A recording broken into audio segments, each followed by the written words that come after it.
जो नीति आपने इस कोरोना से पहले जो आंदोलन चल रहा था, सीएए, एनपीआर और एनआरसी का, जो एनआरसी का आपका पूरा एजेंडा है, उसके लिए जो हिंदू राष्ट्र का जो आपका एजेंडा और सपना है, उसके लिए जो आपने सब कुछ जानना चाहते थे आप, जिसके लिए आपने उसमें एनपीआर में फॉर्म जो बनाया था, उसमें 21 सूचनाएं आपने जो मांगी थी, जो लोगों की निजी इंफॉर्मेशन थी, अब आप उसके लिए ये इसी के माध्यम से आप मांग रहे हैं, इस ऐप के माध्यम से वो एनपीआर की इंफॉर्मेशन आप मांग रहे हैं। बिल्कुल साफ, कोई भी ईमान नैतिकता जिनकी नहीं बची है, वो अंधविश्वासी लोग, अंधभक्त लोग, वो चाहे इसे डाउनलोड कर सकते हैं, वो इसको माने ना माने या उनकी हाँ में हाँ मिलाए, वो अलग बात है। लेकिन क्या माननीय नरेंद्र मोदी जी या भारत सरकार इस बात को बता सकेगी आपने किस कानून के तहत इस आरोग्य सेतु ऐप को बनाया है, और आप किस कानून के तहत इस आरोग्य सेतु ऐप को पूरे देश की जनता से अनिवार्य रूप से डाउनलोड करने के लिए कह रहे हैं? किस कानून के तहत? ये निजता का अधिकार है। हर कोई जानता है, जो एक्सपर्ट हैं, इस टेक्नोलॉजी के जो एक्सपर्ट हैं, साइबर के जो एक्सपर्ट हैं, उन सबका कहना यह है कि ये कोरोना के लिए नहीं, ये लोगों की निजी जानकारियां हासिल करने और उनको सर्वेलेंस करने, उनकी निगरानी रखने वाला ऐप है। हकीकत तो यही है कि ये जो आरोग्य सेतु ऐप है, ये देश की जनता की जो निजी जानकारियां हैं, उनको हासिल करने का एक नया ड्रामा है, नई नौटंकी है। ये एक षड्यंत्र है। इस षड्यंत्र के तहत देश की जनता पर निगरानी रखने और उसकी तमाम जानकारियां, जो निजी जानकारियां हैं, जो उसके मोबाइल फोन्स में हैं या जो उसके माध्यम से उस पर निगरानी रखने के लिए वो कहां जा रहा है, क्या कर रहा है, किस किस से मिल रहा है, ये सारी की सारी चीजें हासिल करने का ये ऐप है। साथियों, मुझे बहुत दुख के साथ कहना पड़ रहा है कि भारत के प्रधानमंत्री माननीय श्री नरेंद्र मोदी जी और उनकी टीम, विशेषकर नरेंद्र मोदी जी, ये समझते हैं कि यह देश उनकी जागीर है और वो जैसे चाहेंगे वैसे यहां करेंगे, जो उनके मन में आएगा वो करेंगे और लोग मानेंगे, और वो लोगों को गुलाम समझते। देश की जो जनता है, भारत की जो जनता है, उस भारत की जनता को माननीय नरेंद्र मोदी जी गुलाम समझते हैं और अपनी जागीर की तरह इस्तेमाल करते हैं, जैसे उनके बंधुआ मजदूर हो सब लोग। माननीय नरेंद्र मोदी जी, ये देश, ये भारतवर्ष जितना आपका है, उतना ही इस देश का जो प्रत्येक नागरिक है, प्रत्येक नागरिक का भी उतना ही है, ये उतना ही उसका हक इस देश में हर चीज पर है जितना आपका है। और आप इस देश के सेवक हैं। आप कहते भी ना प्रधान सेवक, अपने आप को चौकीदार भी बताते हैं आप, तो आप इस देश के सेवक हैं और सेवा जिम्मेदारी से निभाइए। आपने पिछले 6 साल में कोई जिम्मेदारी नहीं निभाई, इस देश की जनता को मूर्ख बनाया, धोखा दिया है, और आपका जो हिंदू एजेंडा है, आरएस का जो हिंदू एजेंडा है, आप उसी के लिए लगातार काम कर रहे हैं। इसे करना बंद कीजिए। ये देश की जनता आप ही की तरह स्वतंत्र है, आप इसे गुलाम मत समझिए और ऐसा कोई काम मत कीजिए कि इस बात से देश में बेवजह की अफरा तफरी मचे। अच्छा, इन सारी चीजों को मैं जो आपकी बात है वो आपको बताना चाहूंगा। देखिए, जो ये ऐप है, इस आरोग्य सेतु ऐप, पहले तो मैं ये जानना चाहूंगा, मैं समझता हूं अगर मैं ये सवाल पूछ रहा हूं तो भारत की 135 करोड़ जनता इस सवाल को पूछ रही है, और इसमें से अगर कोई नहीं पूछ रहा होगा तो जो अंधभक्त हैं, जो गुलाम हैं पूरी तरह से, जो जिनका कोई भी ईमान नैतिकता जिनकी नहीं बची है, वो अंधविश्वासी लोग, अंधभक्त लोग, वो चाहे इसे डाउनलोड कर सकते हैं, वो इसको माने ना माने या उनकी हाँ में हाँ मिलाए, वो अलग बात है। लेकिन क्या माननीय नरेंद्र मोदी जी या भारत सरकार इस बात को बता सकेगी आपने किस कानून के तहत इस आरोग्य सेतु ऐप को बनाया है, और आप किस कानून के तहत इस आरोग्य सेतु ऐप को पूरे देश की जनता से अनिवार्य रूप से डाउनलोड करने के लिए कह रहे हैं? किस कानून के तहत? ये निजता का अधिकार है। हर कोई जानता है, जो एक्सपर्ट हैं, इस टेक्नोलॉजी के जो एक्सपर्ट हैं, साइबर के जो एक्सपर्ट हैं, उन सबका कहना यह है कि ये कोरोना के लिए नहीं, ये लोगों की निजी जानकारियां हासिल करने और उनको सर्वेलेंस करने, उनकी निगरानी रखने वाला ऐप है। और इसमें बू आ रही है माननीय नरेंद्र मोदी जी, प्रधानमंत्री जी, आपकी उस एक नीति की, जो नीति आपने इस कोरोना से पहले जो आंदोलन चल रहा था, CAA, NPR और NRC का, जो NRC का आपका पूरा एजेंडा है, उसके लिए जो हिंदू राष्ट्र का जो आपका एजेंडा और सपना है, उसके लिए जो आपने सब कुछ जानना चाहते थे आप, जिसके लिए आपने उसमें NPR में फॉर्म जो बनाया था, उसमें 21 सूचनाएं आपने जो मांगी थी, जो लोगों की निजी इंफॉर्मेशन थी, अब आप उसके लिए ये इसी के माध्यम से आप मांग रहे हैं, इस ऐप के माध्यम से वो NPR की इंफॉर्मेशन आप मांग रहे हैं। बिल्कुल साफ है, आप कहें या ना कहें, लेकिन हकीकत यही है कि आप इसके माध्यम से NPR के लिए, जिसे आप NRC के रूप में इस्तेमाल करेंगे, उसके लिए इंफॉर्मेशन मांग रहे हैं। अन्यथा इतनी पर्सनल इंफॉर्मेशन मांगने की आपको जरूरत क्या है? आपको ध्यान नहीं है क्या कि माननीय सर्वोच्च न्यायालय ने 2017 में एक जजमेंट दिया है, बड़ा डिटेल में, हजारों पेज का जजमेंट है, पुत्तुस्वामी वाला जजमेंट। पुत्तुस्वामी वाले जजमेंट में निजता के अधिकार के विषय में बहुत डिटेल में कहा है, और निजता का अधिकार फंडामेंटल राइट में माना है माननीय सुप्रीम कोर्ट में। तो आप फंडामेंटल राइट की जो छीनने की बात करें, फंडामेंटल राइट को के अधिकार को खत्म करने की बात करें, क्या संविधान में आपको यह अधिकार है? नहीं। क्या किसी कानून में आपको अधिकार है? नहीं। क्या संसद ने इस बात की जो है आपको, सरकार को जो इजाजत दी है? नहीं। क्या संसद ने कोई एक्ट पास किया इसके ऊपर? नहीं। क्या इसके विषय में सरकार कोई अध्यादेश लाई है? नहीं। कोई ऑर्डिनेंस लाई है? नहीं।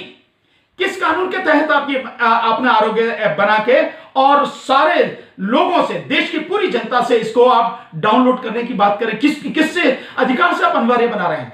क्या आपके देश की साइबर क्राइम की जो अदालतें हैं वो सही तरीके से काम करें? अभी तो आपकी जो मेन अदालत है साइबर क्राइम की, जो नेशनल अदालत है, उसमें आपके पास में जो है जज भी नहीं है।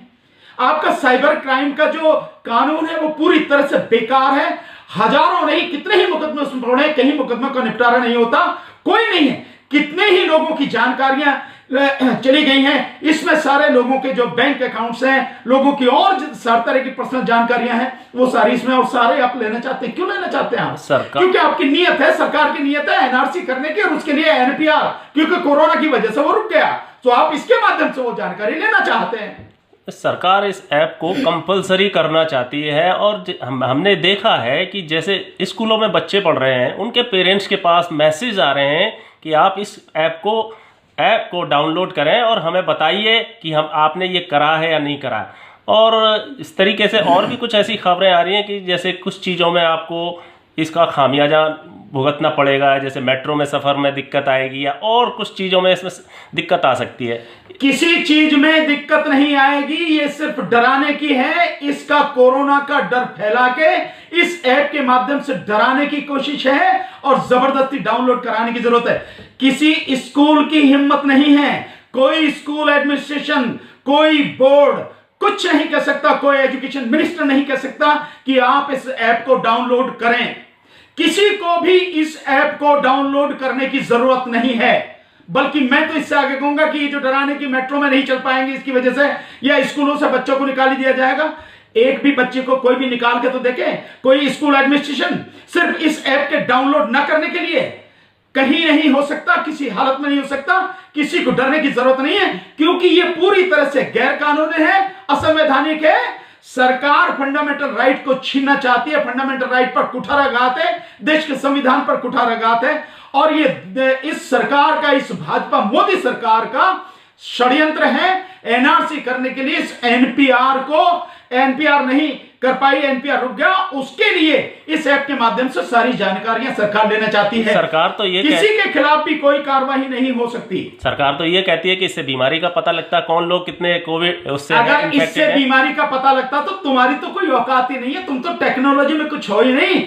अमेरिका, रूस, इंग्लैंड, जर्मनी, फ्रांस, इटली, कितने ही देश हैं जो विकसित देश हैं, जो इतने जबरदस्त हैं, वो सारे के सारे देश इस ऐप को डाउनलोड कर लेते ना, इस ऐप से ही रोक लेते। लेकिन रुका तो नहीं ना। क्या ऐप से बीमारी रुकती है क्या? तुमने पूरे ये आज 42-43वां दिन हो गया, तुमने लॉकडाउन कर रखा है और तुमने देखी अपनी हालत कि जिस दिन तुमने 24 तारीख को लॉकडाउन किया 500 मरीज थे और आज की तारीख में अकेले जो पिछले 24 घंटे में 3,990, एक दिन में 24 घंटे में 3,990 केस हुए हैं और 195 लोगों की मौत हुई है। जैसे जैसे टेस्टिंग का दायरा बढ़ता चला जा रहा है वैसे ही ये विस्फोटक की स्थिति आती जा रही है। और मैं दावे के साथ कह सकता हूं कि जो आपने ये लॉकडाउन बढ़ाया है 2 हफ्ते के लिए 17 तारीख तक, निश्चित रूप से इस लॉकडाउन को आप अगले 2 हफ्ते के लिए बढ़ाओगे, 31 मई तक पहुंचेगा ही पहुंचेगा। जो आपकी करतूतें हैं, जो आपका ढंग नजर आ रहा है,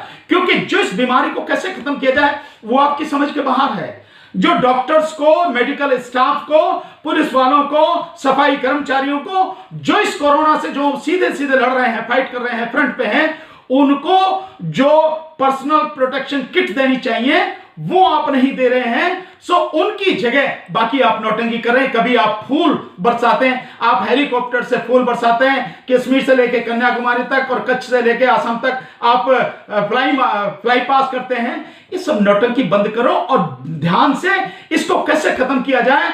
और एक चीज मैं देश की जनता से कहना चाहूंगा कि माननीय नरेंद्र मोदी जी, जिन्होंने इस देश को जागीर समझ रखा है, इन्होंने जिस दिन से ये देश की राजनीति में आए हैं, मैं गुजरात की राजनीति की बात नहीं कर रहा, उसको छोड़ देता हूं, लेकिन 2014 के जो इलेक्शन की चुनाव प्रक्रिया से इन्होंने जो कहना शुरू किया, तब से लेके आज तक धीरे धीरे धीरे धीरे पूरे देश के सामने, पूरी दुनिया के सामने इनका चरित्र सामने आ गया, इनकी कथनी और करनी का अंतर सामने आ गया। इन्होंने जो झूठ बोला है, जो बात कही वही उसका उलट किया, जो बात कही उसका उलट किया और झूठ बोला, लोगों को गुमराह किया।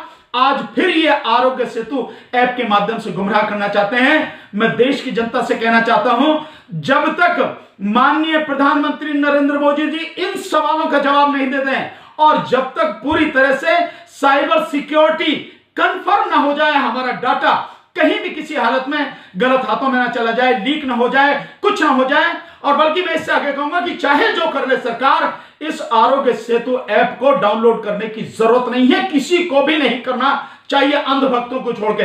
एक चीज और, ये जो ऐप है इसकी आउटसोर्सिंग की गई, यानी कि ये प्राइवेट हाथों द्वारा ऑपरेट किया जा रहा है।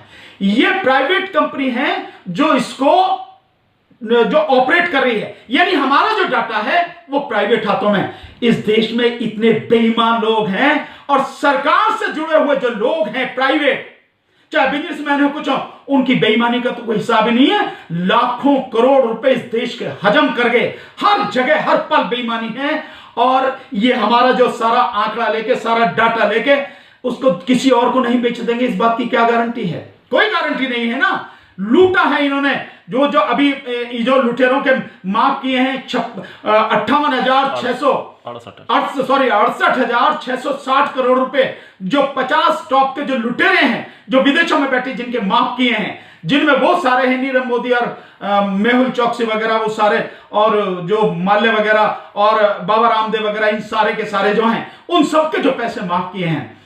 तो आपको नहीं लगता कि ये सरकार किस तरह से कर रही है? तो मैं बिल्कुल सीधे सीधे कहूंगा कि चाहे जो कर ले सरकार, जितना दम हो सरकार में लगा ले सरकार, जितनी कानूनी कार्रवाई करनी है कर ले सरकार, लेकिन जब तक इस जो ऐप को पूरी सारी चीजें लोगों के सामने कंफर्म नहीं हो जाएंगी, क्लियर नहीं हो जाएंगी, पारदर्शी नहीं हो जाएंगी और प्राइवेट हाथों से निकल के पूरे सरकारी हाथों में नहीं होंगी, और इन सारे सवालों का जवाब स्वयं माननीय प्रधानमंत्री रिटर्न में नहीं दे देंगे, कानूनी बंदिशों के अनुसार नहीं दे देंगे, कानून बना के लागू नहीं करेंगे, इस ऐप को किसी को भी डाउनलोड करने की जरूरत नहीं है और डरने की भी जरूरत नहीं है। सरकार कुछ नहीं कर सकती है, ये बंदर घुड़की है, गीदड़ भभकी है, इससे डरने की जरूरत नहीं है। कोरोना का डर दिखा के हमारी निजी इंफॉर्मेशन लेना चाहती है, जो कानून के अनुसार 2017 के पुट्टू स्वामी जजमेंट जो सुप्रीम कोर्ट का है, उनके अनुसार निजता का हमारा अधिकार है, जिसे हम किसी भी कीमत में सरकार को नहीं दे सकते, ना देंगे हम सरकार को। बहुत बहुत धन्यवाद।